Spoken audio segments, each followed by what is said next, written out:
Hi everyone, and welcome to another edition of our live Q&As this morning. And I'm thrilled to have Danielle with us. Good morning, Danielle. Morning.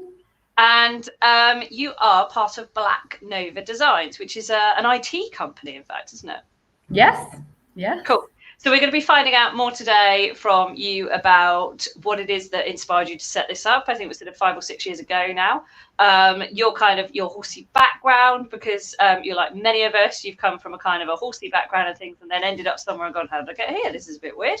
Yeah. So we're finding out a bit more about your story, and you've got a family and things. So how do you balance it all together? And what is it that you do for people, and how is it that they can find out more and maybe even be inspired, as many people are, about the types of things that you can do that means you've still got flexibility to be able to do things with your ponies and enjoy your family and have the kind of life that actually everyone wants to have, which is not tied down 9 to 5 to a desk. So tell us a little bit about yourself, Danielle. Introduce yourself, say hi to our lovely viewers. Hi, so I'm Danielle, and I am a mum, a stepmom, a business owner, all of the above. I'm not really keen on massive titles. I guess I am one of the directors, but that's me. So I started out life many years ago, not in tech. I'll tell you a little secret. I actually hate tech. Shh, don't tell anyone. But yeah. So I was a groom. I worked at a tack shop, and then I worked for a company, a nutrition company called Keyflow Feeds. And while I sort of in between all of that little block of things, I bought a house, I had a baby. That didn't work out. So not the baby, the relationship. So started a new path and met Kyle, who was a bit of a genius, really, in a box. He literally was like, a genie in a box, not a genius. And he had a business called Black Nova Designs, and it was dormant. And I thought, well, hang on a minute. This is definitely somewhere I could go, because I had all those frustrations that everyone else had. Like, my laptop didn't work, the Wi-Fi didn't work. In a corporate life, my phone never flipping worked. I used to get all the problems that nobody else had or seeming to not have, and he could fix them. So I thought, right, well, this isn't just in corporate life that this happens. This happens outside. This happens at home. And I had no idea at home who could fix my PC at the time, which is kind of how we got together, because he came to fix my PC. I made him a cup of coffee, and 3 years later, we're married and moved in together. So, I wouldn't necessarily advise marrying a tech god, but there you go. But yeah, so now we are 5 years down the line, and we have a team of us in Black Nova who run everything to do with IT, really. I mean, that's me in a nutshell. Yeah, that's fun. So what a lovely story. I do love that. He came to fix my computer and the rest was history. There we go. Yeah, it was that easy. Yeah, well, that's how love blossoms, isn't it? It's something as simple as that. And I know exactly what you mean about tech. So I used to work for a telecoms company, a big, massive global corporate telecoms company. Did my phone ever work? No, it didn't. And the worst time was when I was out in South Africa, of all places, and the thing decided to stop working. And I'm trying to get it sorted out in the middle of a place where I really do want my phone. Going, we're a tech company. Why can't we sort this out? We're a flipping tech company. We're a phone company, for goodness sakes. So yeah, been there, had that frustration, totally get it. So tell us then a little bit about, so people are probably tuning in going, what's tech got to do with horses? Like, this is normally a horsey thing. But what I'm fascinated about is your entrepreneurial niche, your business skills, and also how the horses still fit in with something like Black Nova. I've never really known how they just fit in. They just do.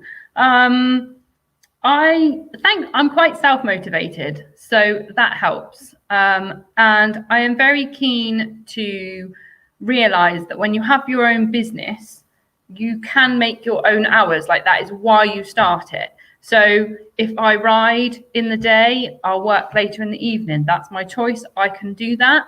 In corporate life, you never have that opportunity. And so sometimes I think when you're a business owner, it's really easy to forget that you're doing this for you.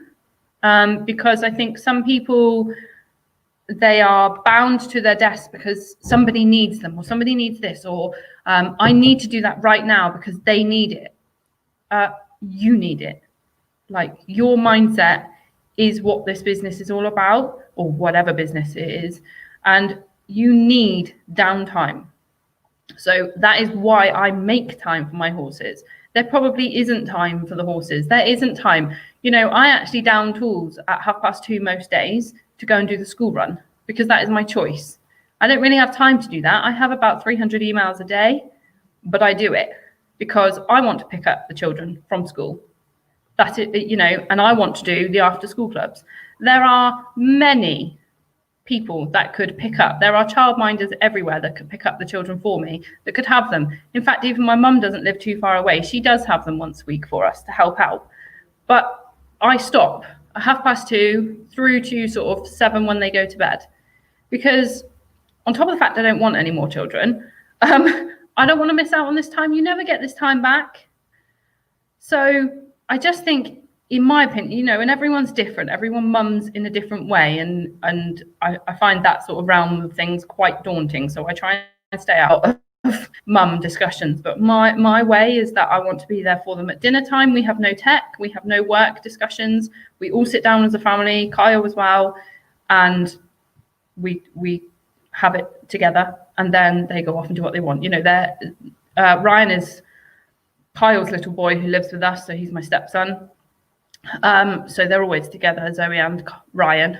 But yeah, being 8, they're getting into tech, which is quite scary. But it's just, for me, it is about prioritizing. You choose what you spend your time doing. You choose whether to take on somebody else's energy that they are chasing you to get something done, or whether you create an expectation that you will get to them when you can, and when you do, it is the best possible scenario that they can have. So they trust you. But fitting it all in, yeah, I mean, yesterday I finished work at 4:30, which was later than normal, to go and ride. And disappointingly, it was peeing down, which, if any of you were looking at my Instagram stories, you would have. I was a bit sad about. My horse doesn't like the rain. I'm not keen on the rain. So we just didn't ride. Because life changes, these things happen. So I went home and did some different exercise. But I don't think there's ever a way that you can fit everything in. You just have to create a day that you feel happy with. And how have you gone about doing that? Because a lot of this stuff is quite often trial and error, isn't it? And working out what works for you. So how did you come about a way that now works for you? Well, for the last couple of years, the kids need to go to school. So that is my main priority in the mornings, to get them to school on time, which isn't always easy. And if anyone is listening to this that is a mum, they will know that usually by the time you get to school at 8:30 in the morning, you are like a screaming banshee. And you then flick on social media for 2 minutes, and there is at least 20 other people saying they've done some morning routine or morning gratitude or morning ritual that makes them feel on top of the world.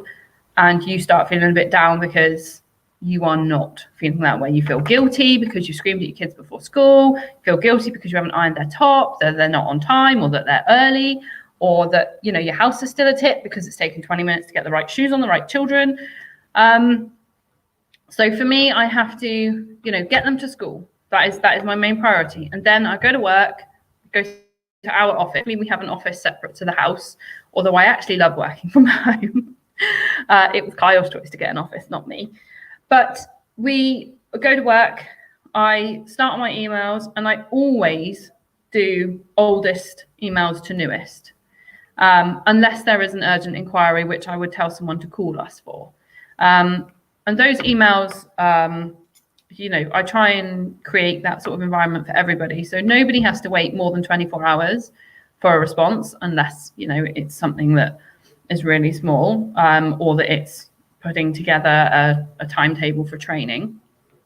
And then we don't really have a lunch break. In the corporate world, you sort of get there at 8:30, you have a break at 10, have an hour's lunch at 12, have a break at whatever it is, and then you go. Because you set your own hours, I get in, I work all the way through. So my nutrition does, that's probably one thing that I don't balance in any way, shape, or form. So I now have, I can't remember what they're called, but they're basically shakes. They're not diet shakes, they are meal replacement shakes, because I know then that I am having breakfast, having lunch, and then I cook a homemade dinner for the kids. So it's an illusion that everyone balances everything. I am quite good at balancing a lot of things, but not everything. And that's really important to know, that social media is likely to have a lot of the highs when there are a lot of lows. Nobody has to feel bad about the lows, they just happen. To just carry it on.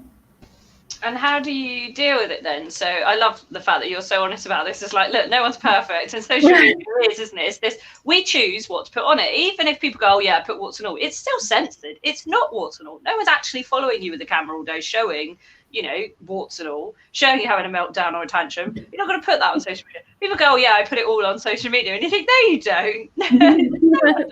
That's fair enough, fine. Yeah. So knowing that actually is what we choose to put out to the world, not reality.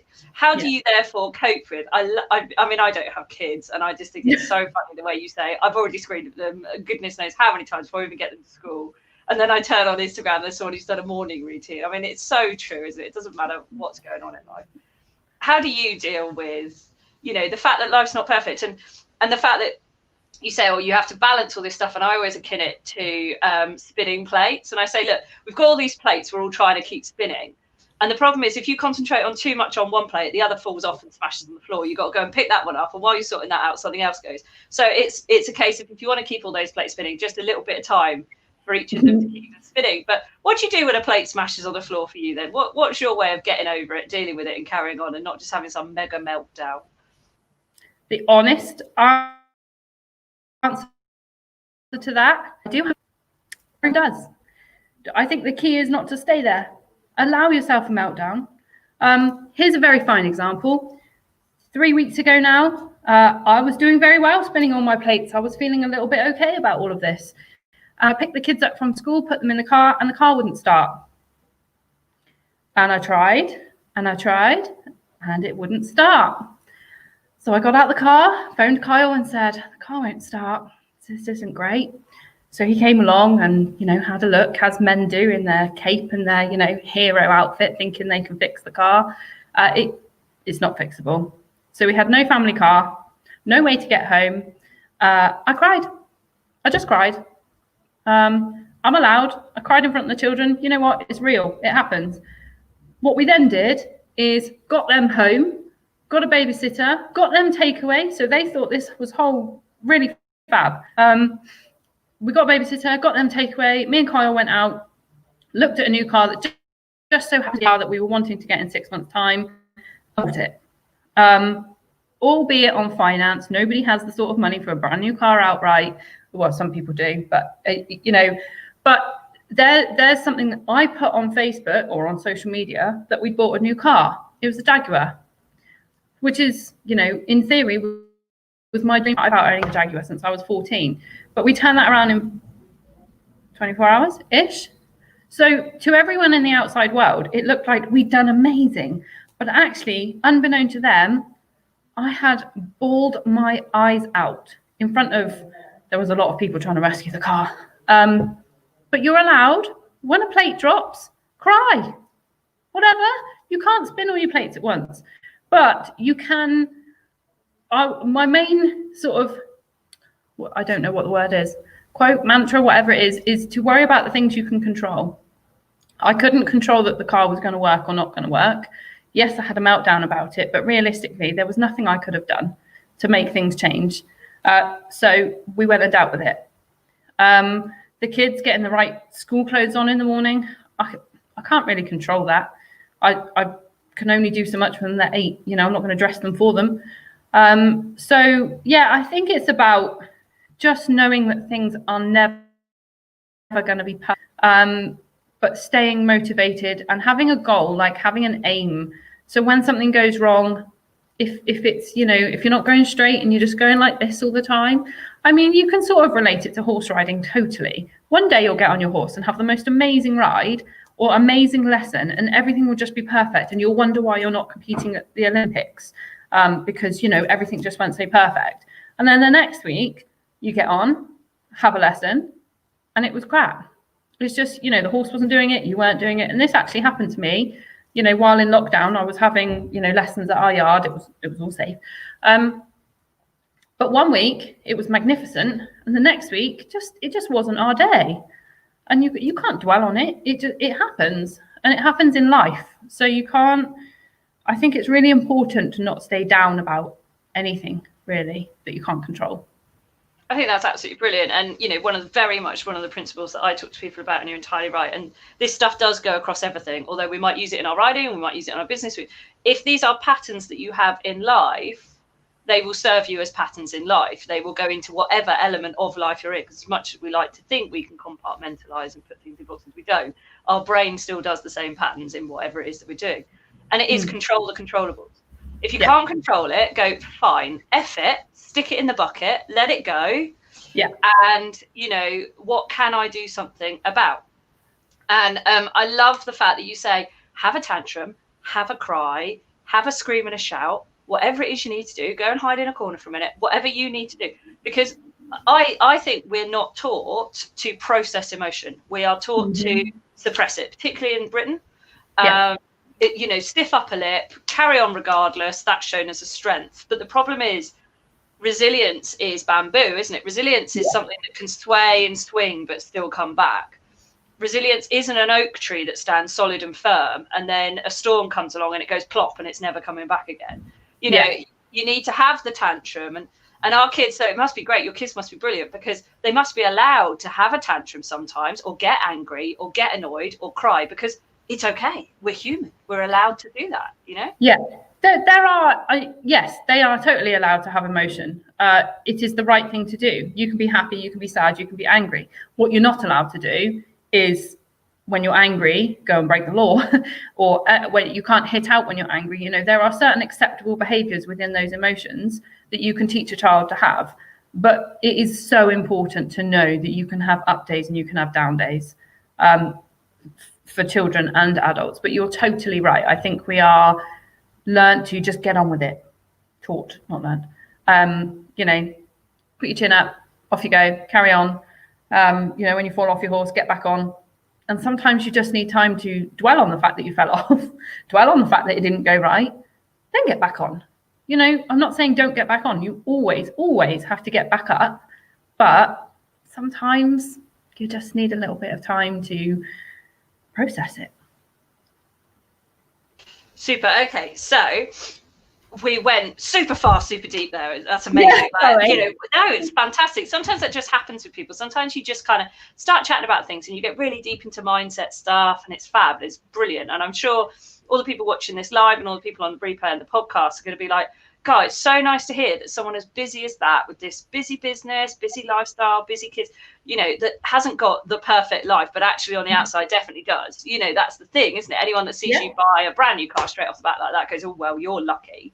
Yeah. And, the harder you work, the luckier you get. I don't know if you find that. Yeah. And it, actually also it's about setting your filters, isn't it? It's about setting your brain to be open to certain opportunities, so that if they come, like the car, you go, right, there's the opportunity. I'll have that now. Thank you very much. So it's not luck. It's distinctly bad luck if you look at it that your car broke down. It just accelerated what you wanted anyway. So it's, how have you found, because most people on some kind of entrepreneurial journey, they've got their own business or something. There's been elements along the way. There's either been certain people or certain situations or certain, we call them catalysts, certain things where they've just made you make a step forward. COVID has been one of those for a lot of people. A lot of people have either had to step up or reassess or both and change. It must have had a massive impact on your business, I would think, being in technology. I think you've gone crazy, haven't you? Yeah. We've been very lucky, and I've tried not to push that too much, because I feel there are so many that aren't in the position that we are in. It's just, we are in the right industry at the right time. we had some amazing months. We've actually had to hire 2 extra staff to be able to cope with the influx of support that people need. We could have just turned them away and just said, we can't cope, go to somebody else, but we didn't. We wanted to grow. That was always part of our 5-year plan, to have a bigger team. So do you know what? It happened earlier for us than we expected it to. And we've been very, very grateful for the support, for the clients that have needed us, for the clients that have come to us. Yeah, it's been amazing for us and the staff. You know, they're in no worried situation. However, none of them were put on furlough, which meant that lots of people were on furlough, but they still had to work around their kids. There's always a good and a bad, right? Yeah, absolutely. And like you say, it can sometimes, you know, we're all really aware that this situation has definitely hit some people, and some people have had it a lot harder and what have you. And at the same time, like you say, if you just happen to be in the right industry, the right business at the right time, then great. There may be times in the future when you're in the wrong business at the wrong time, or you've got to pivot that business or do something different to deal with that situation. So totally agree with you there, because, you know, for instance, mindset has suddenly become the thing. Like, because there wasn't an awful lot else, was there? When you were stuck at home, what did you have with you all the time? Your brain and your mindset going, oh God, this thing's really important. It's like, yep. Yeah. But, you know, I get where you're coming from in that, and it's the same situation for me in that respect. So what pivotal things have there been in your life? And let's leave COVID. I'm fed up of talking about it for a bit. What pivotal things have there been in your life, or people that have come into your life, or things that have really made you sit up and reassess or change, or just actually feel the fear and think, oh, this is really scary, but I'm going to do it. I'm going to do it anyway. What kind of stuff has there been for you? Mine are all a bit cheesy, sorry. So mine is Kyle. I was a single mum for a little while, and I didn't really realize how relationships or how happiness was really meant to work. We got to have our dream wedding. We got to, you know, don't get me wrong, working with your husband, there are definitely some down days. Nobody talks about those, do they? But he was pivotal in my life changing. And Zoe, you know, when you have a child, you can no longer think about yourself. You don't come first anymore. Well, actually, you do come first in some instances, but you are there to show them how to live your best life. Because when they, you know, I have to explain to Zoe sometimes, she's like, oh, but mummy's got to work. Mummy's got to work so that you can have the really nice £80 Jules jacket that I've just bought you, which she appreciates. You know, she knows that not everyone who works can just leave and pick up from school. You know, there's a lot of childminders that pick up from school. So having Zoe was a pivotal thing that changed my life hugely.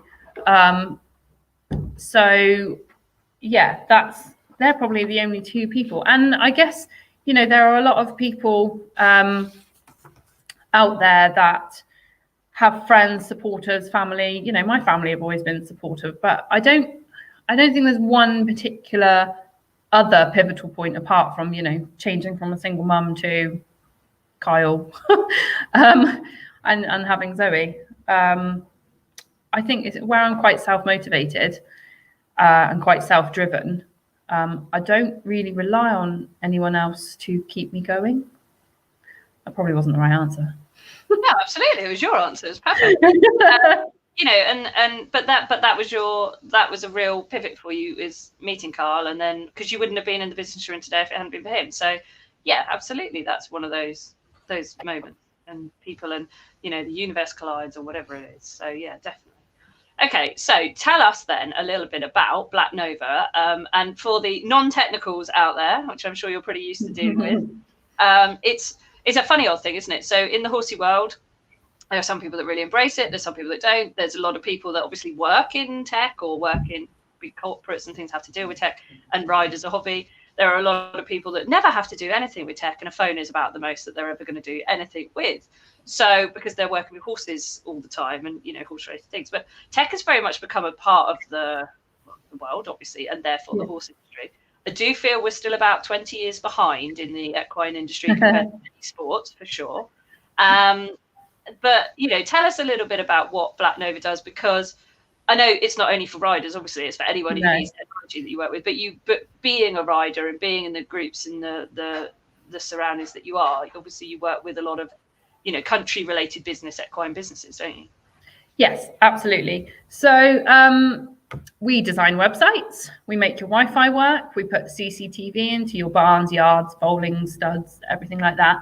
But yeah, so a lot of people genuinely think they don't rely on anything more than their phone, but actually they do. Most of them have a laptop or a Mac or a tablet or an iPad they use when they go in, or they book clients in, or they rely on Wi-Fi, because obviously a lot of the lessons over these past few months have been online. So you need good Wi-Fi, you need good signal.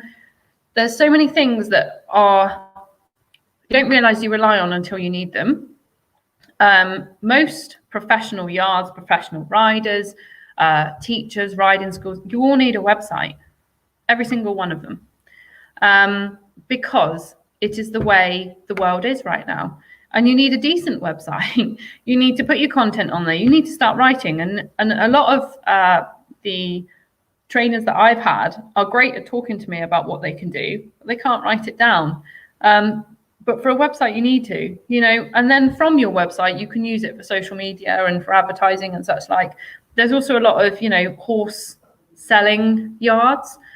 They need websites because you're not allowed to sell on Facebook, or you're not allowed to sell livestock on Facebook.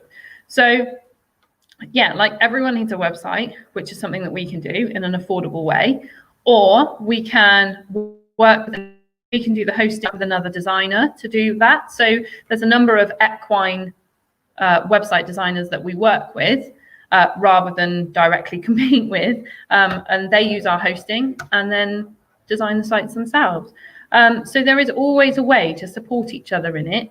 But yeah, I do think that it's hard, isn't it? Because a lot of the big events, let's say badminton, all right, it wasn't on this year, but the last couple of years has struggled hugely with card machines and laptops and iPads at the trade stands because of the signal there, because there's no Wi-Fi, the 4G's rubbish, you know, that sort of thing. Now, they actually put a lot of effort into their infrastructure a couple of years ago, which was a game changer, but nobody realizes quite how much that's relied upon until it doesn't work. So it's really important to know what tech you need and how we can help you. And that is one way. So we can make your Wi-Fi work anywhere. We've actually got one farm that we've been Wi-Fi across 15 miles reliably. It doesn't drop anywhere in the field. Now, keep in mind it in a field that doesn't have any really thick brick walls. But you can do so around a farmhouse, around Airbnb, around, you know, CCTV. You can put that in your barn, in your field, wherever you want. We can do all of that. And we do it across the country. Kyle loves driving, thankfully, although it means that I get left with the magnificent new car while he goes off in the van. But yeah, so make it work for you in a way that you want it to. You know, if your cameras, you want them on your phone, if you want to be able to book people on your app, if you want an email address that works, you know, we can do all of that without you stressing about it, because the last thing we all need with all of our million spinning plates is another thing to worry about that you can generally not control, because tech you can't control. It just sort of does its own thing half the time. But when you're paying for a service, you've got the support there that when it doesn't work, you can phone somebody. And that's the difference with us. We are here to support you. So you can call us, you can email us, you can message me. Whatever is your platform to message, we're always there. Whereas a lot of other companies have, you know, a number of other ways you can contact them, but they're not always UK based. So, yeah. And so you are actually based down in, I want to say Devon, is that right? Wiltshire, nearby. Yeah. And so people, I mean, there's a couple of questions coming already, but it's blown my brain that you can send Wi-Fi 15 miles across a load of fields. That's just incredible. And that got me thinking that actually this isn't about you know, tech for the sake of tech. This is genuinely about how do we make life better for you by using tech, not putting it in to make it more complex or more difficult, but actually what are the main things that help people when it comes to tech? Like Wi-Fi signal, I can totally see like spreading that across somewhere, that makes total sense. But what about, you know, other things that enable people to do more or be more productive, or take away some of the manual tasks, or that kind of thing that people generally need and use by using technology that really help them out?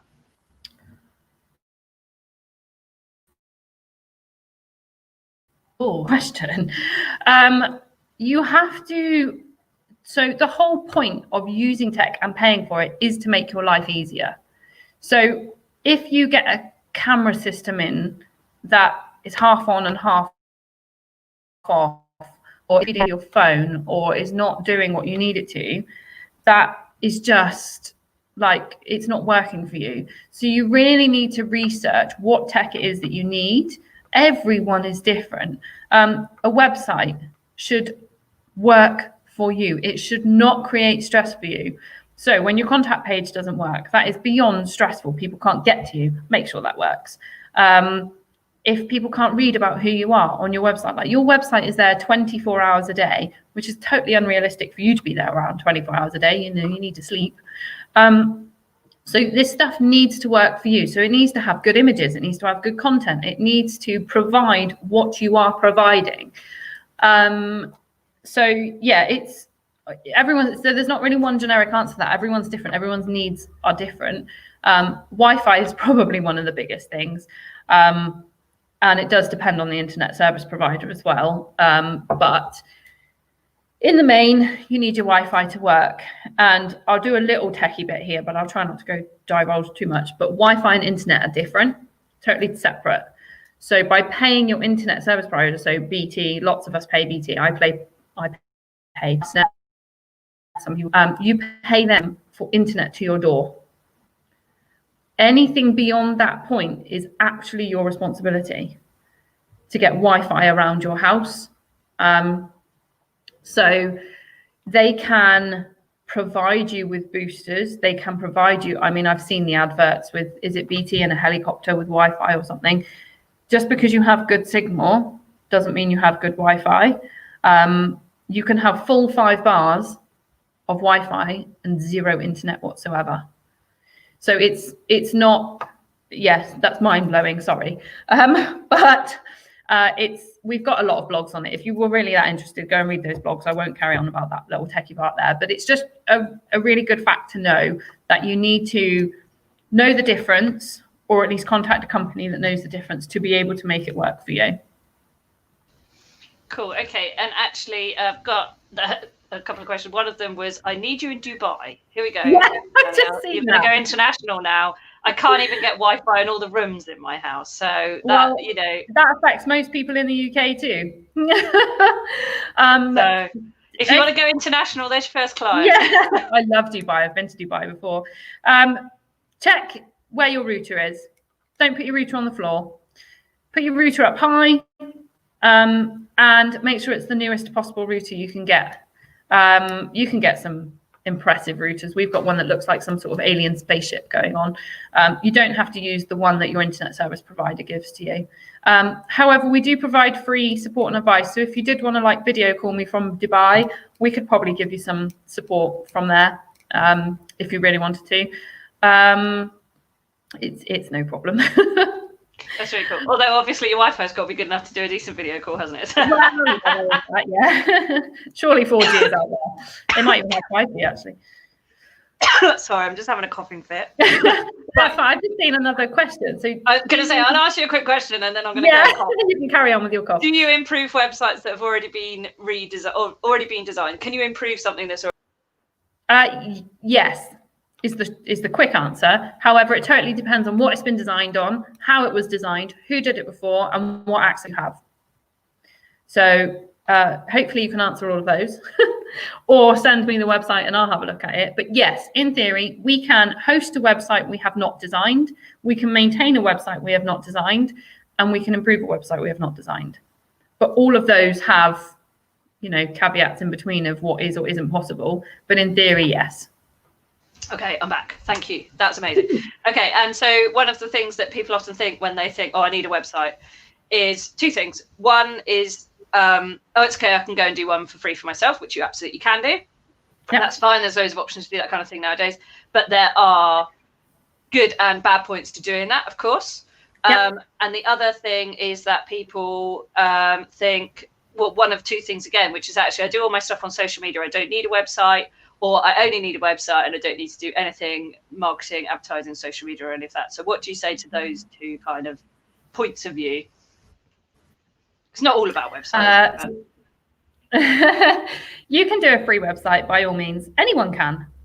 However, it's not a really productive way of using your time. If tech is not your thing, why are you going to waste most of your evenings? It's going to take probably a minimum of 30 hours to put a free website together. You still got to buy a domain. You still got to buy hosting, all of which we can provide. You've got to understand what that even means. Yeah. You've got to learn all that stuff. I did all this years ago. I had to learn all this stuff. I did it all, and now I'm like, what waste of time. Well, it wasn't. Yeah. Now I know what it is, but I didn't need to do that. It's a total waste of time if it's not your thing. I have tech knowledge, and we have a lot of customers that use our hosting and build their own sites, and their sites are good enough. You know, there's nothing wrong with doing that if you have the right knowledge. But I often think of it like, if you're charging, I don't know, there are some riding. I always put it back to riding because it's my thing. So if you're paying for, I don't know, one of your trainers £40 an hour. So that trainer could earn £40 an hour teaching. Or they could go indoors, sit in front of their laptop for 30 hours plus to design a website because it was free and you didn't have to pay someone to do it. You're not earning any money doing it. So in my mind, that makes no logical sense whatsoever. You could just pay someone to do it, earn your money, and then very often it would the website would pay its money back pretty quickly. I actually know we did a website a couple of weeks ago, and within 2 weeks she'd earned back the money she paid on the website. Yeah, and if you're talking about someone who could be earning £40 for that hour teaching, who goes and spends 30 hours trying to learn how to do it, and it will not look as good. I know this. I've been there. I've done it myself. I've done for years and years and years. I've done my own websites. I've had other people do them, and lots of different ways of doing things. And actually, currently, you are now hosting my new website, which is being designed by a lovely lady. Yes. And it's going to be up soon. I can't wait. Yeah. The cool thing is I know that you guys are on the end of the phone now, because that's the other thing that I used to think was, do you know, I might as well just do it myself, because if something goes wrong, at least I know how to quickly fix it. But of course, the problem is that if something goes wrong and I'm in the middle of doing something else, I can't quickly fix it. But what I could do is bung an email over to someone else and say, oh, this thing's not working, or this thing, or actually, by the end of next week, I just quickly need this page added or thing done, or is there any chance you can do it? Brilliant. It's being done then properly, professionally, and it will work. But that person doing 30 hours that could have been earning £40 an hour, okay, they might not be because they might be doing it in the evenings or something, but they probably don't want to be. That's £1,200. Yeah. That's quite a nice website. Yeah. Well, unless you wanted a booking system, your website's not going to cost that much. Nah. So, you know, yeah. And the other question too, I don't need a website because I use social media. Social media is not yours. You could get hacked on social media. Please don't get hacked on social media. Check your passwords. But it happens all of the time. People don't know their Facebook passwords. People rely on Face ID on their phones to get them in, which means that they never have to remember their passwords. Please, please, please remember your passwords. However, it could be taken away at any point. Your page could be taken down. Your Instagram account could be taken down. Your Twitter could no longer work, or whatever. It's not yours. Don't rely on somebody else's platform to make your business a success. Love that. Thank you. Okay. And then there are all sorts of apps and things out there now as well that will now allow you to directly contact your customers and put them in groups and all sorts of clever things and all sorts of stuff as well, isn't there? So do you guys get involved in that at all, or is that not your realm? No, not really. We've got enough. yeah, definitely. Yeah, it sounds like you're going to be doing Wi-Fi in Dubai at this rate. Anyway. Yeah. Cool. Okay. So anything else that you think would be really useful for people that you get asked all the time, or that they cover, or anything like that you just think, actually, yeah, before we finish up, I'll just kind of end with this bit for you? Don't try and be an expert in everything. That would be my, final. You can't be an expert in everything. And so find an expert that can help you quicker and more efficiently than if you are trying to learn it yourself and then going back to somebody because you've broken it. It's just so much easier to just go to somebody that is on the end of the phone and can go, no, do it this way, I'll do it for you, pay them, and it's done. We never have enough money. There is never the right time. You are never going to be ready, but you will be if you invest in the right people at the right time to get it done. The world's, your oyster, basically. Anything is possible.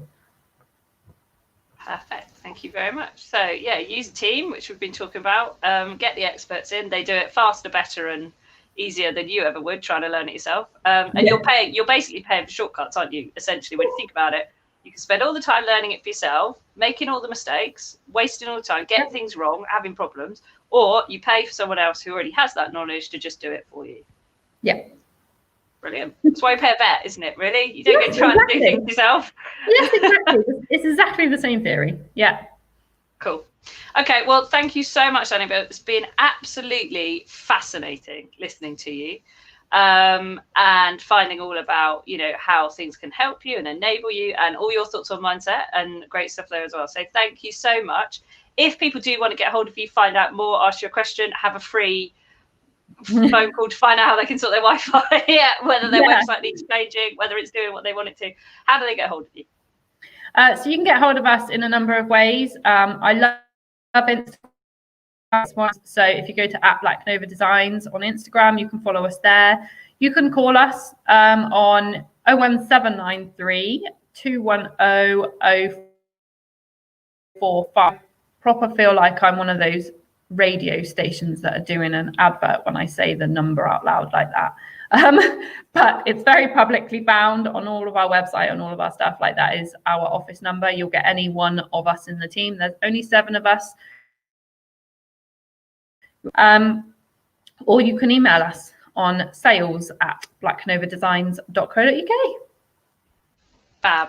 Thank you so much. And obviously this is going out on the podcast later. So anyone who's been listening in, please do ask any questions or comments.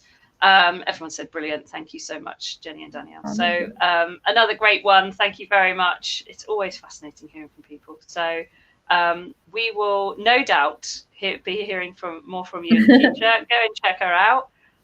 Check out Black Nova. Follow Instagram's brilliant. Actually, it's a good Instagram. I like it. It's not all about laptops and Wi-Fi. It's about life. And thank you so much. We'll catch up soon. No worries. Thank you. Bye.